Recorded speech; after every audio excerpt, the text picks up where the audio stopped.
This is James Newbury, 4 times Australia's fittest man and multiple CrossFit Games competitor. This is Fergus Crawley, absolute beast of a hybrid athlete, has done multiple Ironmans and is freaking crushing the hybrid space as much as anyone could possibly want.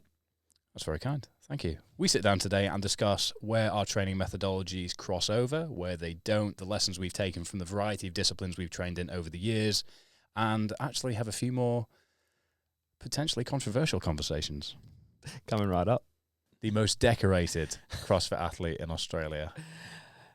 Yeah, but you've been in the games a few times and you've done well in the past. The most humble CrossFit athlete in Australia as well. No, James, just talk us very briefly through your illustrious career thus far. So if I had to keep it really concise, started CrossFitting in 2011, made my first nationals in 2012, placed 9th, 2013, got 11th, 2014 I missed out on the games by 2 seconds to one of my best friends, Calm Porter, pipped me on the line, I got 4th, he got 3rd, he went to the games, I didn't. Then 2015, was dealing with a couple of niggles, had a torn patella tendon and a broken wrist and ended up competing. They were healed to a degree, but didn't compete very well. Got a 13th place in 2015, and then I came back fitter and stronger in 2016, finally cracked it, got my rookie debut to the games, went to the CrossFit Games for the first year in 2016, placed 24th, went back in 2017, got 26th, devastated. Then 2018 got 18th, and then wasn't sure if I was going to compete or not, came back in 2019, had a red hot crack and came 5th. That timing of that was perfect, by the way. I think we can all just acknowledge that. So that is a illustrious career. And what we're going to do today is we are going to compare training methodologies as, along with a very successful CrossFit career, James is, and apologies if anyone disagrees with me on this or there's some weapon hiding somewhere in the shadows that you could argue is more so, but I'd say James is the most, in conventional internet terms, hybrid CrossFitter, as he also partakes regularly in Ironman distance triathlons.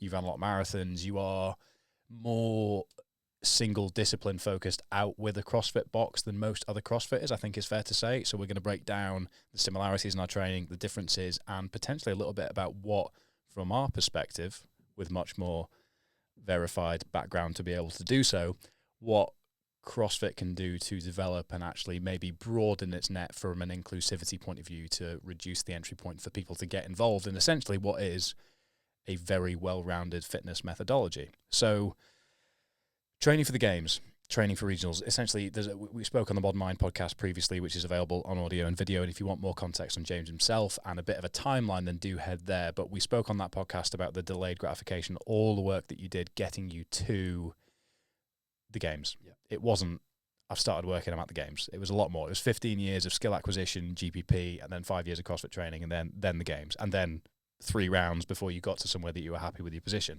Exactly. So training-wise,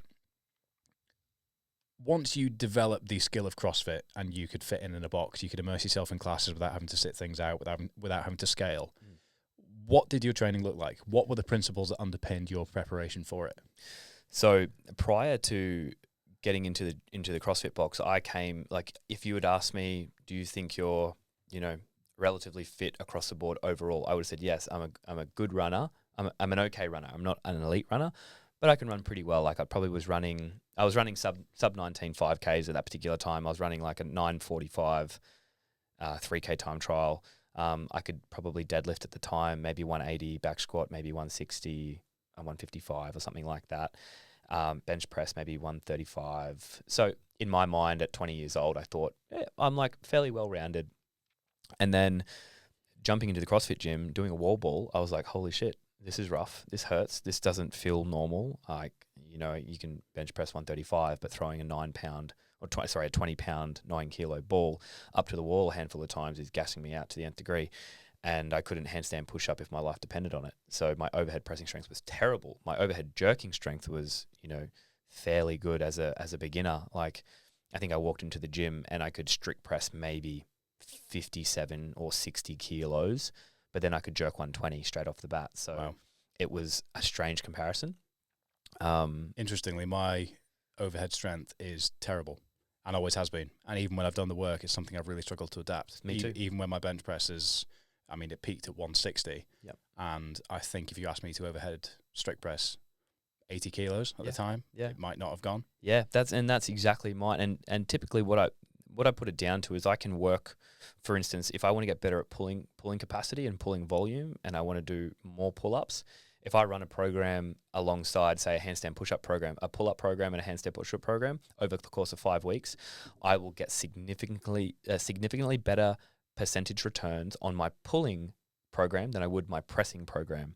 So I might improve my pull-ups. Let's just say I can hold on to an EMOM of 15 pull-ups for 15 minutes, 15 pull-ups every minute for 15 minutes by the end of the program, and I started off, maybe holding 10. If I was to start off and say, I can hold 5 strict handstand push-ups on the minute, every minute for 15 minutes, and that's my capacity, and I start to fail, I won't only improve that over the course of a 5-week thing by maybe 1 or 2 reps. It doesn't change that much. My pushing ability to get better is always, there's something underpinning. Maybe it's a mechanical thing. I don't know whether it's a positional portion, but that's something that always was struggled. But for me, leading into CrossFit, I came from a background where I loved to push hard in a run. Like I loved the last kilometer of a 3K time trial. That was the thing that fired me up. I loved a beep test. You give me a beep test any day of the week and I'd froth. But I also loved lifting weights. I loved lifting heavy and I loved moving my body and I loved, being strong. So jumping into the CrossFit scene, I came with a set of skills and they just had to adapt, and I was young enough for them to adapt at the right time without being too cemented in my ways of doing what I was doing. How did it look from a programming point of view? Obviously, no 1 week was the same, but was there a structure in terms of how you managed intensity and volume? Because with Omnia, with the way we put hybrid programming together in terms of single disciplines, we haven't had this conversation, so this might be information to you. You might have seen it online, but we work in a sort of inversion of intensity and volume as the week goes on. So we'll peak intensity at the start of the week. So heaviest lifts, fastest efforts on the track, hardest efforts in the pool will be earlier in the week.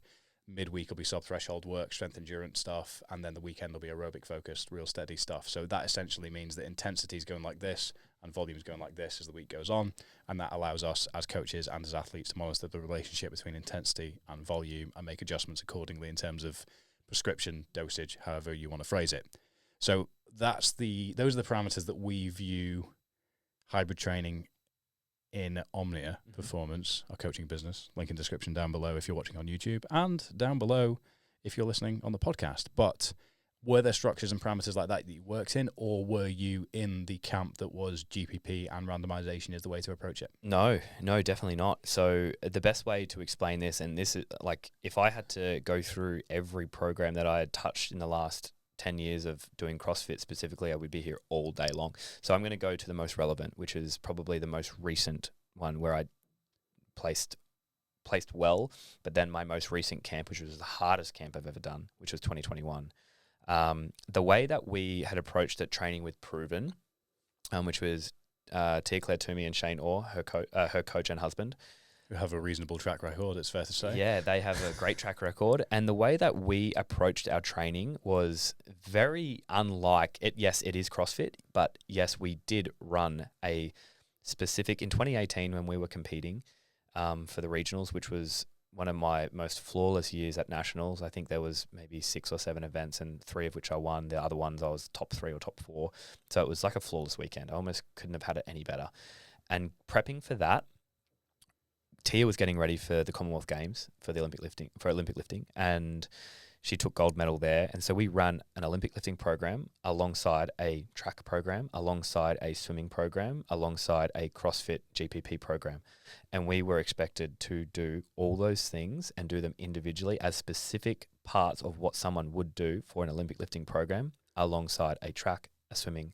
But see, that's interesting because anyone that watches the channel or listens to the podcast will know that we are so adamantly against the vast majority of our athletes, clients, customers, whatever anyone would like to call themselves, from splicing programs together. Because the biggest mistake people make from a hybrid training point of view is taking 100% of a running program, 100% of a lifting program, splicing them together, and then wondering why after 3 weeks they feel like they've been hit by a bus. Oh, yes, exactly. So the important thing to caveat that is that you're a very adapted athlete with a high foundation in all of those components sitting beneath them.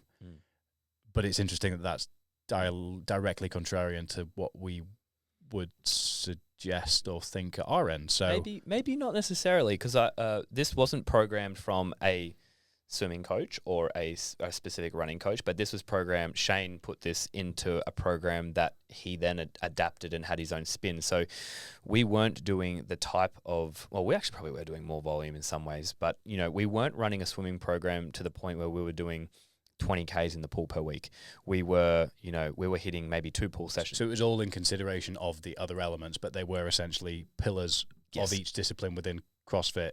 Yes. In their single tracks. They're the main.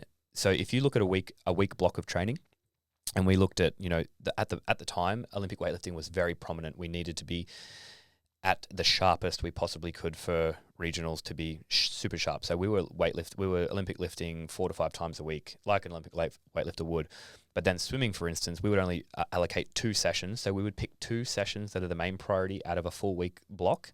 Look at how that stacks up in terms of volume, what we can handle, and then we would roll those sessions together. And these were basically training programs that Tia used to do as a kid before school when she was young.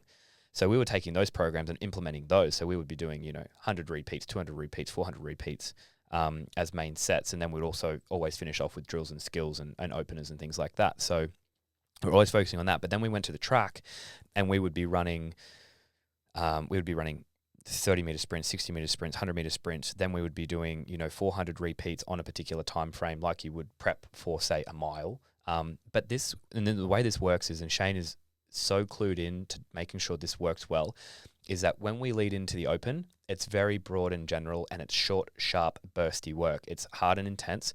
When we progress on from the open to the nationals, then we're looking to better our 5K time. We want to see our 5K drop from wherever it sits, 19:30 down to 18:30 by the time we get there. And we'll test all these parameters. We usually do a mile test as well. If the mile test comes in at, say, 5:06, we want to see it at, within the next 8-week block, we want to see it at 4:56 by the time we get to the next one. And that's our goal, or we'll figure out parameters, whatever that works out to be. And then when we progress on from the regionals, if we qualify for the games, which we expected we did, we would then be prepping to better our 10K time, because we know that the requirements of the games is a longer, more endurance style of competition over a 4-day block. So in the beginning of the season, prior to the beginning of the season, we're working on base, solid, raw strength. Then we move into short, sharp, get it ready for the open. Then the next one is getting ready for our 5K improvement, getting ready for our 10K improvement. And then if you were to take the basis of those time domains and then you were to apply them to Metcons and CrossFit WODs, that's how it was structured in. And then there was always chopping and changing GPP throughout that program. But inside of a week, we would look at the highlighted points that we would need to be really dialed in on. And then Shane would be very particular about what is popping up on .com. And .com is CrossFit.com. And they would always put in workouts from time to time. And if you saw a pattern, he would be able to identify that pattern and know that, hey, there's a pattern here. We need to be ready for this movement. Let's make sure we start working on it now, just in case it pops up. But then every week, pretty much after every single session, we would always dial in on our strongman accessory pieces. Every time a session finished, it would be yoke carries, farmers carries, sled drags, sled pushes to finish off most of our sessions. So for people that will want to know the answer to this question, because it's the question that always comes up in magazines and columns the like, because it's simple. If I asked what a regular training week looked like, there probably isn't a answer, is there? No, we would always stick to some type of structure. Like there would be, like, for instance, we would always do, track on a Thursday, and then we'd always do swimming on a Monday, Wednesday night, or the Monday or Thursday night, and then we would be in the gym pretty much at 7:30, 8 o'clock most mornings. Sundays is typically a rest or recovery day where we might just go for a hike or something, like a really relaxed hike. So there would be some type of routine structured in there. But then if you were to look at any which day, all vastly different. And if I was to rattle off like a particular, let's take a day, for instance. Let's take a rough day getting prepped for the games. You're 6 weeks out, 5 weeks out, you're buckled in a training camp getting prepped, and your aim of the game here is to become as resilient as you possibly can, because we want to be firing by Sunday. There's still 400, 500 points on the board on Sunday, and you've already done 3 days of competition and you're already a little bit buckled. You still want to be firing then. So you need to be resilient. And the idea of the resilience training is to ramp up the volume to a point where we don't exceed and fall off the bandwagon and overflow that bucket, but ride that line as long as we can until we hit taper. And then once we hit taper, obviously you rest and recover, everything is regenerated as much as we possibly can, and then we get stuck into the games. But a rough day would look like, for instance, we would be at the track in the morning. On any given morning, we'd be at the track. This is not every day. We might go to the track 2 or 3 times a week leading into the games. It would be an 8 o'clock start. We might have 4 by 1 mile repeats, and each one of those repeats would say start at 5K pace plus 10 seconds. The next one would be 5K pace plus 5 seconds. Next one would be 5K pace. Next one would be sub 5K pace. And that's how we would rotate, and there would be a particular style of rest, or we're leaving on the 7 minutes every single time or something like that. That would be the morning session. And then we'd go straight from there, straight to the gym. So you might stop off, grab a coffee on the way. You'd go to the gym. You'd start off with a lifting piece. You'd go something dynamic. It'd be snatching. You might go, you might hit a percentage on block snatches. Then you would go to overhead squats. Then you'd go to a press. Then you would take a quick 15-minute break. Then you would roll into a Metcon of some description. Might go for 20 to 40 minutes. Then after that, you would work on another strength element. It could be a raw lift. It might be a squat, or it could be a deadlift, or it could be something different, or it could be a gymnastic skill acquisition volume piece. And then we'd finish off that session with some type of either strongman conditioning accessory piece, or it would be a handstand walk obstacle of some description that we think might pop up. You take a break for 2 or 3 hours. You'd go back to the gym. So that session in the morning, you got your 90 minutes at the track. Then you've got your 2.5 hour session there at the gym. Then you would take a break for 2 hours. You'd go back to the gym, and then you would work on almost somewhat to the opposite degree of what you did in the morning. If you clean and jerked, or let's say you snatched in the morning, you'd probably clean in the afternoon, or you'd jerk or something of that note. And then after that, you would probably do some type of aerobic conditioning. It might be a 45 to 60 minute row piece that included a row and a pack run. And then after that, you would do some type of short, sharp modality, intense sub 10-minute workout that sent you through the roof, which is what we wanted to work on. So something 2 ends of the spectrum. And then from there, you would move on and you would work on, it could be a short, sharp power clean ladder, getting prepped for, power clean 100, power clean 110, 20, 30, 40. And then after that, then you would look at what else we haven't touched on for the day. What is, how the bodies are feeling.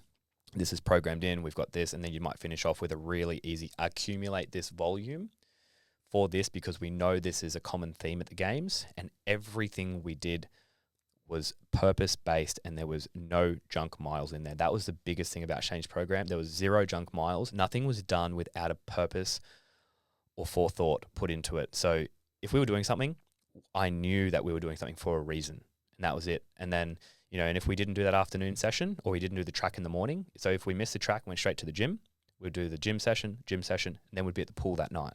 And then we would do, Tia and I would just go, Shane wouldn't come to that session, because Tia would basically lead that session and say, these are our sessions. So either track in the morning, 2 gym sessions, or if it was 2 gym sessions, it'd be pool at night. There's a huge amount to unpack here. And the first thing I'll probably flag is that, the interference effect is something we see a lot online. And essentially the structure of what you've just unpacked says all that we've ever really said on the Omni Performance podcast that really needs said, in our opinion, which is, yes, it exists.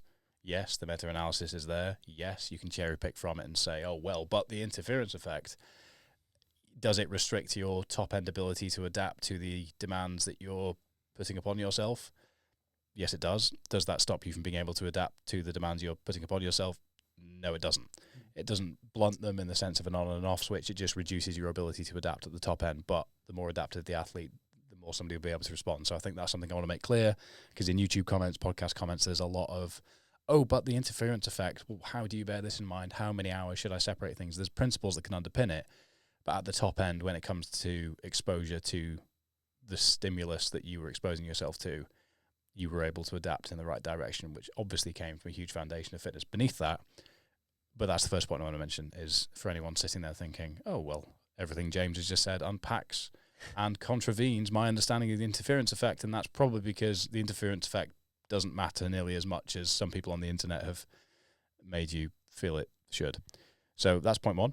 Point 2 is just for some pithy, soundbitey elements that people can take away in terms of hours, sessions, and time committed within the week, what was the sort of range that we're working to? 12 to 14 sessions a week on average, roughly. And then in terms of hours, leading like high peak volume, getting prepped for the CrossFit Games, anywhere from 5 to 7 hours in the gym, 5 days a week. And then we would typically have a cruisy session on Thursday and then a day off on Sunday. Typically. Did you feel battered on the Sunday? Yeah. But in saying that, there is no way in hell I could jump into doing that right now. Like if I just went, 100%. So the way that program works, from leading from that strength phase through to that open phase, through to that nationals phase or semi-finals phase, and then through to the games phase, you are training that block to be able to handle that next block. And you're accumulating as you go. Yes. That's the main thing. That's the thing. And it's weaning your way up. And then not only that, but then there's another portion of that, which is the year before. And the thing with Tia and Shane is that they kept data from every year since Tia was competing since like 2014 or 2015, looking at where she's at, what she can handle, and then let's go up another level, and let's go up another level, and let's go up another level. And I felt such a difference in when I trained with them in 2018 to training them again in 2021. The 2018 training camp was hard, super hard, loved it, but I was ready for it. Coming back 3 years later to then do another camp with them in 2021 after missing those periods of build phase, and especially when we went through that COVID period as well, that I could do the training, but I was spent. I probably should have done a little bit less. I probably should have not done as much volume as what the crew was doing, because they had adapted over the last 2 or 3 years at going from here to here to here over the course of years. But over the course of those years, inside of those blocks is open, nationals, games phase. So they're kind of always stacking these blocks. And I kind of like after 2019, I kind of focused my thoughts and processes on other things. Coming back in 2021, it was a shock to the system. Yes, I got through it, but I was, there'll be some days I'd walk in, I would barely be able to clean 120 kilos, and you should be able to do that cold. Well, not everybody, but I would be able to do that cold. And some days I wouldn't be able to lift that because you're so spent. But if you get the taper and the training volume exactly on point, you feel insanely superhuman by the time you get to the games. And that's how I felt in 2019. I felt like the taper was so on point, the volume that I hit was so on point, that 2019 just felt right in every way. And I've been burnt out before, and I've been underdone before, and when you got it right.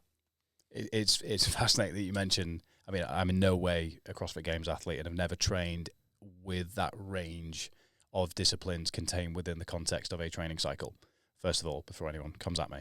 But when training for the 500-pound back squat and sub 5-minute mile on the same day, I had the exact same experience, where essentially the unpredictability of how you were going to respond to what you were being given, especially when lifestyle factors, quality of sleep, nutrition, all these things are thrown in the mix. It's not just the data and the training programming in front of you that matters. There's lots of things going on. And there were some days when I was scheduled to squat 210 for 3 singles, and I'd squat 180 for an RP 9.5. Yeah. And I'd be like, well, that's that. And then I'd head straight to the track, and I'd absolutely smoke my 8x400s with 60 seconds. They'd all be sub 5-minute mile pace. I'd feel fantastic. And I'd be like, oh, what was I worrying about? Easy. Then I'd stop worrying about the squat. Following week, go into the gym, 220 moves, RPE 8, solid, got this, easy. Head to the track, expecting the same as last week, 3x500 meters, absolutely blow up on lap 1. And then can't even do lap 2 and 3 at the pace that was meant to. Rest 5 minutes. I remember the session well. I rested the 5 minutes and went home. Because I didn't, the way I felt, that anaerobic taste, that just degradation in my body. I'd done 3x500 meters, full send, it had killed me. But the squat had moved really well. And just the unpredictability of it was fascinating, because at the same time, I was also training for an ultra endurance event that was going to come 3 months later. So I was steadily building my volume as I went. So it was every end of the spectrum was being challenged. Exactly. And if you asked me to train like that now, I would fall apart like that. I would not be able to tolerate it. So it's the real important message is essentially how much consistency stacks over time, especially when you're doing it across disciplines, because I think that's where the real crossover with the way that we approach things is, because the exposure to sports you had growing up has given you that GPP that's allowed you to have the skill acquisition to become an effective CrossFitter. But then the core that runs underneath a lot of what you do outside of CrossFit, and especially now, that's very important to me, I'm very outspoken about on the channel and with Omnia, is how important the outdoors, single discipline, A to B conventional sports are from a value point of view for me personally, and I know that's a huge thing for you. So when did you start working in triathlons alongside CrossFit, and how did your training change to be able to do so? So I saw a big need after 2017. I had a conversation with a bloke who was talking to me about nasal breathing, talking to me about endurance capacity, talking to me about zone 2, talking to Chris?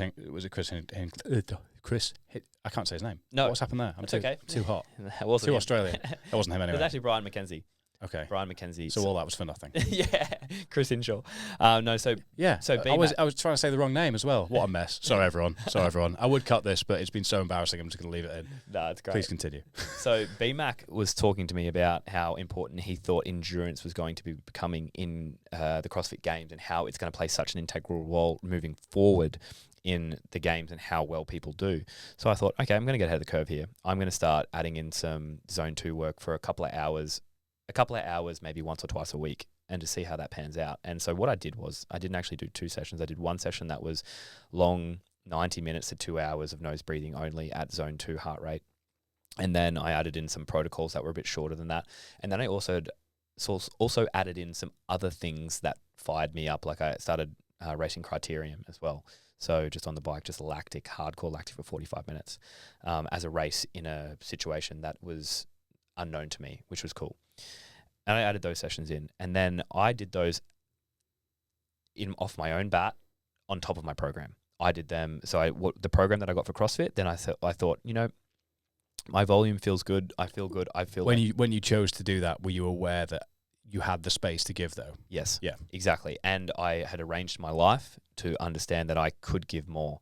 And I decreased any other stress outside of training to allow myself to increase my volume, because I knew what was expected of me if I wanted to finally do well at the games. And I'd already done, in my opinion, average at the games for the last 2 years. So I needed to try something different. If I just kept rocking up and placing 25th, I wouldn't have been happy with myself. So I wanted to try something different. And it did work very, very well, adding in that zone 2 work and that cycling and that extra running and those other elements that maybe I'd lost along the way through 2016 and 17 when I became quite good at CrossFit-based work inside the gym box work, WODs and stuff.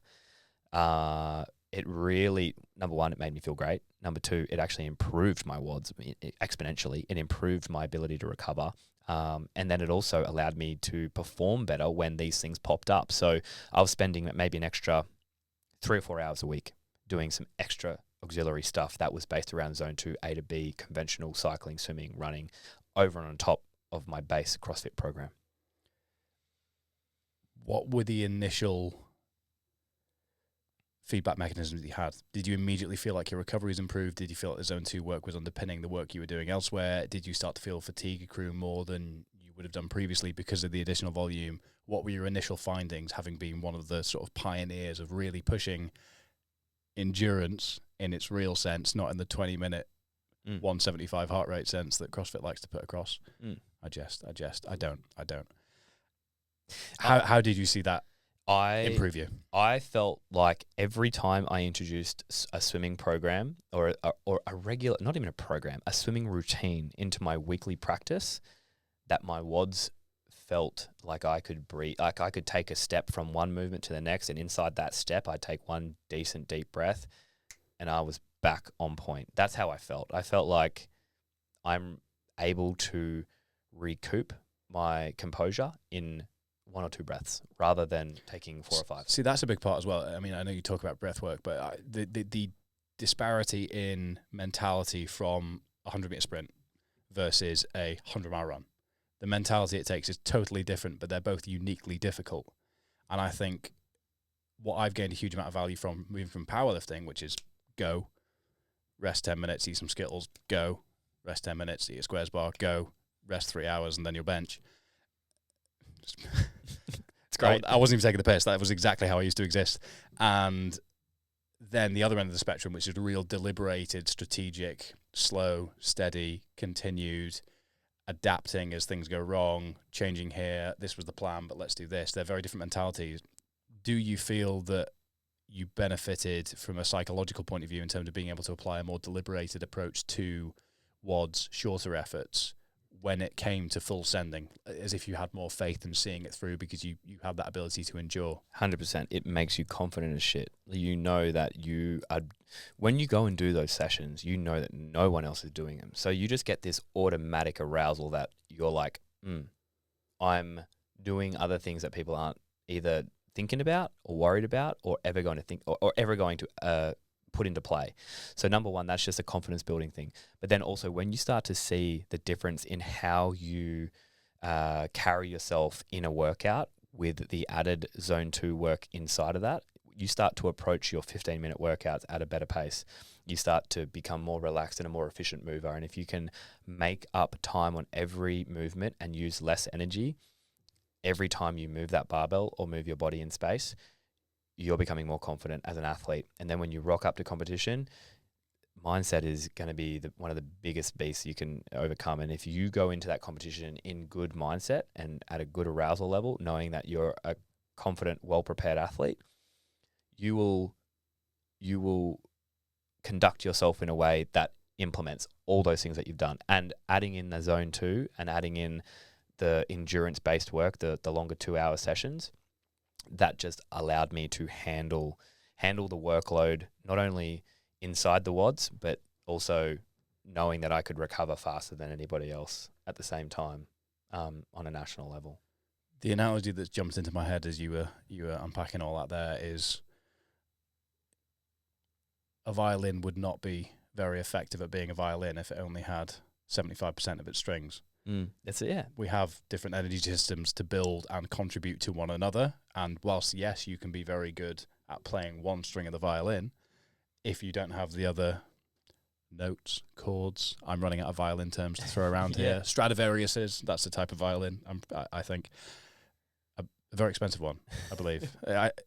Or is it a cello? I don't know. I should have just left it. I don't know enough about violins to continue. But essentially, once you piece together everything and then learn how to make them all work in sync, you are more competent overall. And this is where some camps will say, oh yeah, but you're not a specialized athlete, which means you're not the best at what you do. Nobody said that they were. That's what we're not aiming for. Yeah, we're exactly. Not aiming for special. It's a conscious decision, isn't it? Yeah. The funny thing about this is we're not aiming to be the absolute best in whatever we do, but sometimes you find, take Tia as an example. She was gold medal Commonwealth Games, also went and won the CrossFit Games, and then I don't doubt if you put her in a triathlon setting, she would be very competitive. And I do know that for a fact, knowing how fast she runs her 5, like if she did a sprint triathlon or even an Olympic, I know how fast she runs a 10K, and I know how fast she swims, and I know she's adaptable on the bike. I've seen her going from being poor on the bike to being very good on the bike, and I know she would be darn competitive. And she would be able to do that whilst still clean and jerking 120 kilos. It could well be the most well-rounded athlete on the planet, in my opinion. Or ever. Exactly. In history. And sometimes those people pop up. And then you have those other people that are just never going to be the elite or national level at anything, but be very damn good at a lot of things. They're the other, and that's the other breed. And it comes down to, this is how when we navigate how we're feeling, it's just like, okay, cool. Well, if I know that so I just look at this as a bucket. I have a bucket of stress. My stress bucket is this big, and either I've got some options here. I can either figure out strategies and protocols to take stress out of that bucket to be able to maintain a baseline without tipping myself over the edge and letting that bucket overflow. So I either put protocols into place to empty the bucket, or I figure out ways to increase the size of the bucket. They're my two options. When I add something else into my program, I trained as much as I thought I could possibly train in 2016. I was like, I cannot be more ready than I am right now for the CrossFit Games. And at that time I was. But I look back at how prepped I was in 2016, even to now, not prepping. I do 3, maybe 4 classes a week of CrossFit, maybe, typically 3. And sometimes I might go a week without doing any. But I'm fitter than I was in 2016, I can tell you right now. Probably if we went head-to-head, I'd probably beat that 2016 James, and he went hard all the time. But this all adds up over time, and you figure out ways to help navigate the ins and outs of training volume, how your body's responding to this type of food, how your sleep is impacted, and it has to be a lifestyle that you need to live and breathe, and trial and error. Because I've found that you know, if my sleep is impacted on a regular basis consistently, obviously training and recovery, it goes down. I've had some days where I've got bugger all sleep. I woke up and I hit, you know, bloody 5K PRs. But I'm not doing that on a regular basis. I can tell you right now, it's just not going to work. But sometimes University, it works. it used to happen to me. I'd go in on like 3 hours sleep and about 15 pints the night before and go in and pull a deadlift PR. And crush. Yeah. That's exactly. Well, And it happened more than once. Yeah. So then my logic started to develop into, well, have 14 pints and barely sleep. And then eventually, obviously, I went in and got split in half by 3 plates. Yeah. So, yeah, no, you will learn. You do learn, and that's the thing. And this is part of the journey. And when you are building yourself up, like, what's the goal for you? Where do you want to get to? And then everyone is slightly different. You're going to have those people who just adapt and are at the top of their game and will see acute gratification. And then you have the other type, which is typically, in my case, I have to suck up delayed gratification and understand that this is a process that is going to take years to get to. And every year you build on not only your fitness, but your experience. And then you draw on that experience every time you hit the floor and every program you start to run. And sometimes it's beneficial to be more biased towards something if you are very, very lacking in a particular area, which I was. And then there are other times where, for me, I think all of the time of the year is a zone 2. If I can always maintain some type of, 3 sessions a week of zone 2 of some description, I don't care whether it's running, swimming, or biking, or even hiking or some description, but some zone 2 work, like vigorous, then I'm going to keep myself in check across. I'd rather do that than pretty much anything else, and then I'll keep myself in check for pretty much everything else. So I could spend the next 2 months working on triathlon training, and I can almost I can guarantee it. I can guarantee it because I've done it before. Come back and hit 90% of any snatch, clean and jerk, back squat, deadlift. It's probably going to happen. But that zone 2 work keeps me so in check. And I feel like, yes, whilst I'm doing zone 2 work, if I wanted to be the most elite power lifter, I'm not going to be doing zone 2 work, right? I'm going to be focusing on powerlifting. And that's my goal. I want to be the absolute best powerlifter I possibly can. I'm going to powerlift and I'm going to do what you did before. But then if I want to have fun and what brings me joy, which is trying lots of a multitude of things, that's what I'm going to do. And I'm going to do a bit of everything. And I'm happy just to be not a pro in anything, but be averagely okay at a few things. Which is my ethos, essentially. You've had it in a much more competitive arena than I have, because I've risen one. Yet.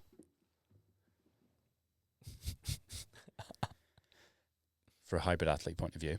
But I am not actually that drawn by the competitive nature of it yet, as I just get so much value from it as a person. And I think that's where we see a huge amount of value with athletes Omnia, and where people are moving into this hybrid athlete space, which is a vague term. It's an internet term, yes. But from your perspective, what do you see hybrid athlete meaning in terms of definition? Because it's emerging, it's fast developing. In my mind, you are the most hybrid CrossFitter, and I very much classify myself as a hybrid athlete across disciplines. Again, in internet terms, there isn't a definable phraseology we can work, but let's give it a go. We could create a definition for sure. And I think, so if we look at CrossFit as a definition, constantly varied functional movement executed at high intensity. If we were to give the hybrid athlete a definition, I would say it is, it's a mixed modality of it's a mixed modality of a large, broad spectrum of specific sports accumulated together. So it's not randomized movements; it's randomized sports that are in play and participated in large quantities. So for me, a hybrid athlete is someone who loves to push their limits in endurance across a large, broad range of time frames and distances, and someone who also loves to push their limits in a large, broad range of lifting elements and lifting modalities too. So I guess we could come up with a specific definition, but for me, it's being able to swim, bike, run, hike, move from A to B, and then also be able to lift with compound raw movements, deadlifts, bench presses, squats, and then also be able to move odd objects. I feel like moving odd objects is a big thing too. So picking up stones, picking up logs, doing that type of stuff. So someone who can adapt to pretty much any physical task that is in a range of current sports that are participated in a high amount. So not something unique, like not something so unique that you got to go up and do 30 ring muscle ups or walk on your hands for 100 meters. I don't feel like that is part of the hybrid athlete realm, but I feel like if you were to take triathlon, marathons, half marathons, Spartan races, powerlifting, not so much Olympic lifting, strongman, and put them all into a big pool, maybe some other ones along the way that I haven't thought of, that's a hybrid athlete. And you will have a bias. Someone will the bigger, the stronger the fella. They're going to crush the weightlifting. And then you got the smaller, more whippety fella. They're going to probably crush the endurance side of stuff. But it's basically testing yourself across an endurance platform and a strength platform in its most basic bones. The phrase that we often use is concurrent efficiency across energy systems and disciplines at its core. Freaking love it. You just like taken my rambling for the last 5 minutes and condensed it down into about 5 seconds. And I freaking love it. So with that in mind, do you, as the only person in this room with the credibility and experience to be able to answer this question, because I could speculate, do you think CrossFit serves, rather, what do you think serves the average person better as a methodology for fitness? CrossFit or hybrid athleticism? You're going to hate my answer. You're going to freaking hate it. Don't say both. That would be the biggest cop out. I know. No, I'm not going to say both. Honestly, I feel like what serves in general terms far out. I feel like what serves that person in general terms is literally, and this sucks to say, but it's just literally whatever fires that person up to do their fucking session. That is it. If they just love hitting tries, hit a try, man, and go do some deadlifts. Cool, do it. If you love going into the gym because you want to go hang out with your buddies and smash a functional fitness class where you're going to do some cleans and box jumps and some double unders and probably do some deadlifts and some snatches and some pull-ups, go do that. And then if you just want to do everything, be my guest, do everything, and that's pretty much what I do. I'll happily go and ride a 2-hour bike ride with a bunch of mates and have a blast. I'll happily go run a marathon. I'll happily go to the CrossFit gym and hit a CrossFit class. That's all I do these days. I'll happily go and, if I can find something cool and interesting, like if we find a race, we find a 100-miler, cool, let's have a crack. But I feel like if you want to go down the path, if you love specific sport-focused stuff, do hybrid. If you love constantly varied functional movement executed at high intensity because you just want to get in and get out, go do CrossFit. If you don't have 2 hours to go for a bike ride, go to a CrossFit class. If you just want to be jacked and strong, probably go do some powerlifting and some bodybuilding accessories along the way. And if that's what fires you up to exercise, that is the best thing for you. And this is like diet too. This goes down to diet. I can't give you the recipe that's going to help you be the best version of yourself, but I would just say in general terms, eat more color and variety and you'll be better. I'm not telling you not to eat anything in particular, but eat more variety and you'll probably be better. And I usually just say add in some fermented foods and some sprouts and you'll probably just be edging a little bit closer towards wellness. I don't hate that answer at all. I entirely agree. And the reason I asked it is because so many of you ask it. And I just want to clear up the fact that it doesn't matter. You're not comparing an apple and an apple. You're comparing an apple and what was that fruit in that fruit bowl before? Pitaya. Pitaya. You're not comparing an apple and a pitaya. What is a pitaya? It's like I can't even tell you really. It's like a pinky. It's like a pinky. For anyone, this is a pitaya. For anyone watching, this is what it looks like. For anyone listening, look it up. I don't know, yeah. But agreed. The methodology that best suits the person is the one that they can stick to the most effectively and gives them the most joy and fulfillment in 100%. Life. That's precisely it. And the thing is, whatever's perfect for you right now may not be the thing that fires you up in 12 months. That's so key as well, because so many people, like the evolution of my fitness journey has been Z's era. Full stringer vest, bodybuilding, let's go. Got to 7% body fat, thought I needed to be leaner. Decided psychologically this isn't for me. Moved into powerlifting, full meatheadery for years and years and years. Got to a point where I decided, you know what? Put down my last deadlift, 267.5, I think it was. Cool.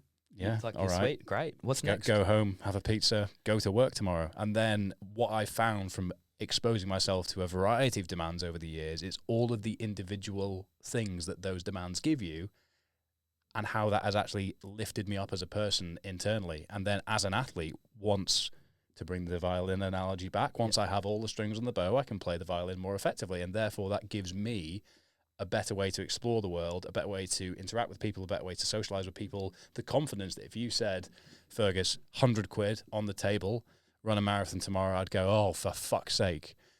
But I'll take you 100 quid. Yeah. And I'm proud and happy that that's something I'll be able to do, because there was a previous version of me, like I said earlier, that wouldn't play a round of golf on the weekend as somebody who likes playing golf, because I was worried about my heavy squats on the Monday and the amount of steps I'd do on the golf course impacting my heavy squats. Exactly. And I feel like a lot of people get stuck in the fact that if it's this sunk cost fallacy, that if someone gets caught in the idea that what they're doing now might not be the thing that they're doing in 5 years, there's no point doing it now. That's not what I feel like we should be focusing on. If you get stuck in the idea that, okay, if I start this journey on being a powerlifter, I'm going to have to see this through for at least the next 10, 15 years until I retire and I decide that I'm just going to sit on the couch. That's not the case. You might do it for a year, froth it, get such a high, meet some really cool people, have some great conversations, have some cool experiences, some memories that you can bank. And next year, you might decide, you know what, I'm going to have a crack at a half marathon. And then that is great. And then you might lose most of the strength that you gained in that period of time. You'll probably... But you don't need to. But you don't need to. www.omni-performance.com. And that's the thing. And then you might just froth on that for the next 12 months. And that's cool. Or 2 years or 3 years. And you might find yourself going back to powerlifting. And that is okay. This is part of the experience. And you just got to do... And I'm not saying just chop around to the next thing. Maybe set yourself some goals. See them through. And then see how you feel at the end of it. And again, whatever you feel like might be perfect for you right now might not be perfect for you in 12 months, but it's just about experiencing as much as we possibly can and whatever brings you joy. Whatever you're doing, train with intent. And my recommendation to add on to that would be to have a plan for whatever, even if the plan is across different things, have some structure that you can work to, because far too many people randomize things too much, which can expose them to injury. It can expose them to not enough volume to be able to adapt. If you're enjoying that, and that's what you're getting from it, is the joy of exercising, then there's nothing wrong with that inherently. But if you're wanting to move yourself to a different level of fitness, a different body composition, whatever it might be, then intent and structure and planning are the only ways that you're going to get there. A plan 100% of the time, because there has been no time that I haven't had a plan in place to execute. At the moment, I don't have a training program that I follow religiously on a daily basis. I have plans in other areas of my life that are taking up a lot of time, and those plans I'm executing to a high degree. But then I've resorted to the fact that when I wake up to do what I'm doing, I've built a foundation that allows me, if I would like to go out and run my 10K, and then the next day do my deadlifts, and then the next day do some CrossFit, and then the next day do some back squats, and the next day do some bodybuilding. I have the ability to do that without putting myself in jeopardy of risk of injury. That is where I situate myself right now. But if you said to me, hey, James, you're coming with me at the end of the year to run 100 miles. Which is provisionally happening, to confirm, everybody watching, provisionally happening. I would get prepared for that on a program. I would say, okay, cool, you've done these types of things before.